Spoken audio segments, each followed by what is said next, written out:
It's alright. Oh my god! Oh my god! Yo guys, what is up? Max on Wonderlands video, and today we're going over SporeSplosion. This is my Spore Warden Berserker build that just kind of face rolls the content in the game. It's crazy for bossing, it's incredible for mobbing in the chaos chambers, and I hope you guys enjoy the video and the guide. Let's get right into it.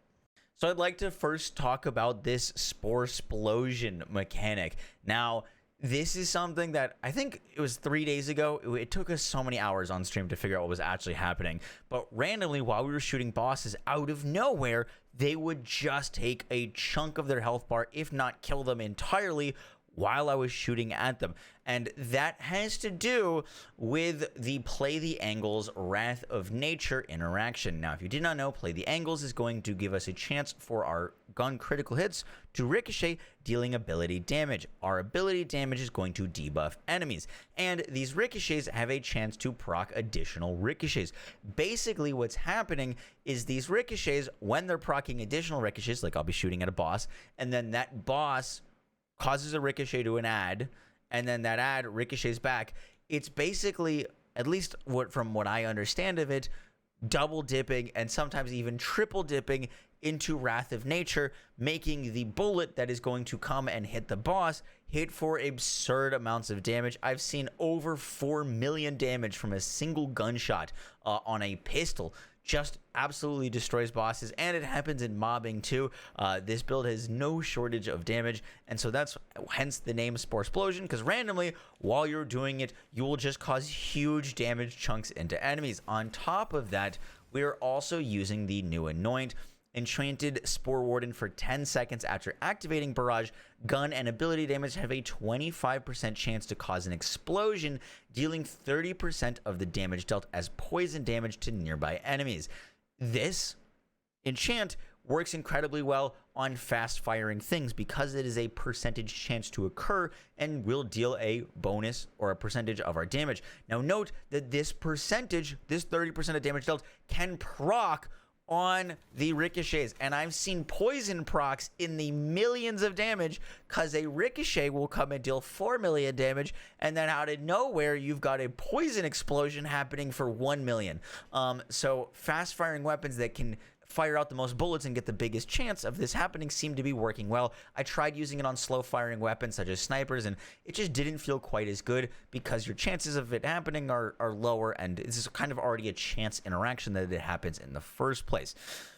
So for the rest of our gear, we're going to try to be complementing our explosion damage and our fire rate and our elemental damage, because we're going to be dealing a lot of elemental damage, particularly in frost and poison. Now, currently, in my opinion, the liquid cooling is the best weapon in the game. I like a ×2 variant. You can run out of ammo on this thing. So for backup weapons, I really like the White Rider of the Forest. I unfortunately haven't been able to get all of my weapons with this enchant just because it's a very difficult enchant to get. But the White Rider of the Forest, the Nightshade or the Spriggan SMGs are amazing backups, and as well as the Livewire. The Livewire, I did get my Livewire with this for the 25% chance to cause an explosion, and when the live wire is chaining between big groups of enemies, you just get all these explosions, and it's really cool, and it does a ton of damage. Now, for the rest of my gear, I am using a Goblin Pickaxe. Now, there's two things that you can do. If you want to get the most damage out of your build, I would recommend using the enchants that are currently working maybe a little bit better than they should be. For example, if you didn't see my video, while action skill active, increase frost damage by 50% is currently on a 60-second timer. So I'm using Barrage. I fire my bow once, and now for the next 60 seconds, I get 50% more frost damage, which is incredible with my liquid cooling. On my shield, to take even more advantage of this, I'm using while action skill is active, increase elemental damage by 35%. Now, obviously, if these things get fixed, I would change these to, like, action skill start 20% damage, and I would change this to on spellcast, increase gun damage by 30% for 10 seconds. But while these enchants are working, I have just been shredding with elemental damage increases and frost damage increases, because these will work in tandem to give me just dumb damage. Next up, we're using gun damage on our rings. My rings are pretty mediocre, I'm going to be honest. I don't have like any pistol crit. I'd love to get some pistol crit on here, but just gun damage rings are going to be very important, and you want to make sure that your rings are gun damage, because apparently these gun damage that comes on these rings is a separate part of the damage formula from everything else. For my class mod, the most important thing, it doesn't matter if you've like what class mod you've got, just make sure that if you can, as close as possible to a +3 into Wrath of Nature. The reason we want +3 into Wrath of Nature, regardless of whatever class mod you can get, is because that is going to, one, give us a ginormous debuff to deal even more massive damage. Plus, it's going to help with our triple, double dipping, whatever ice cream cone, SporeSplosion damage. So you're going to want to get as close as you possibly can to +3. I've got an Amalgam. Amalgam is the name for the class mod that comes with a bunch of different passives on it, and this thing is really, really nice. And then for my other things, I've got, that's the wrong amulet. I got the wrong amulet on right now. I'm mainly using this amulet, Frost damage plus Berserker power. Berserker power is a lot more important than Spore Warden power. If I could have gotten this thing with Berserker power instead, that would have been incredible. But the reason Berserker power is so good is because it's going to give us the bonus frost damage. So even if you're not using a frost weapon, you're still going to be dealing frost damage, which works out great with our Berserker tree, because we're going to deal more damage to enemies that are affected by frost. And lastly, I know it's a little bit boring, but we're using a Buffmeister. We're going to be using a dark magic one with the special ability for Pew. Pew is going to give us more fire rate, and we're using dark magic as part of our healing, as well as just increasing our damage by a whole ton. That is it for the gear. Let's do the hero points, and then we'll get into the skill tree.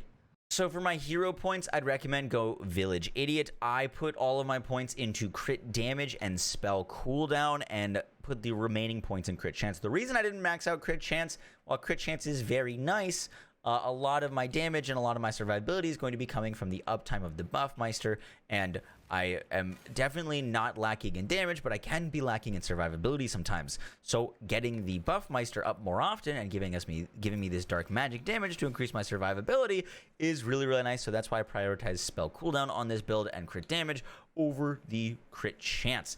And then let's get into the skill tree. So for our skill tree, I went Eagle Eye. This is going to give me more gun damage. I prioritized ability damage. Your SporeSplosion, explosion, ricochets, things will just deal more damage the more ability damage you have. I originally didn't have Spore Cloud, but it's actually a nice survivability tool. It's a pretty good taunt. We have got Bullseye for gun critical hit chance, Windrunner for more movement speed and fire rate. I'm not using Called Shot just because I don't really aim down sight that much. Got a little bit of action skill cooldown there. We're using Wrath of Nature. Once again, this is super important.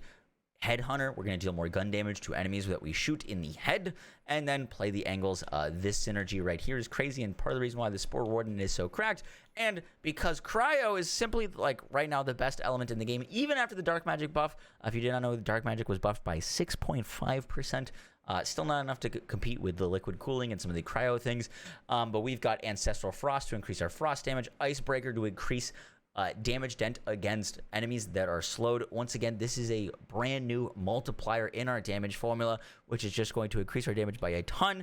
Then we've got the Old Ways, which is going to give us more damage when we're up close to enemies. And because we are using a Cursed Wit, while ward is depleted, gain damage reduction and increased damage dealt to nearby enemies, we are going to get more damage with the Old Ways, because we're going to be close up. So we already want to be close to enemies to get even more damage, and the Cursed Wit will give us even more damage. I've got Unarmored Defense just because I want my shield to be depleted. I really do. And I'm using a lot of Dark Magic with my Buffmeister, so having more health is really nice because Dark Magic is percentage-based healing. Then we've got Blood Frenzy. Now, you could put these 3 points here, or you could put them in Cold Snap. Cold Snap's really nice movement speed and frost efficiency, super good skills, but this also restores my Enrage timer, so I'm just going to be able to constantly keep up that bonus frost damage. So even though this is technically a healing skill, it is survivability and damage, because we're going to be able to keep up our bonus frost damage, and we've got a decent amount of thing. And then Relentless Rage, if you ever go in to save your soul, you can just not die in it, basically. Super strong build. I will have the save file for this in the Discord if you guys would like to pick up this save. Got some really nice gear here. And yeah, guys, this build just absolutely shreds. I hope you guys enjoyed the video. I will catch y'all on the next one. Take care. Peace.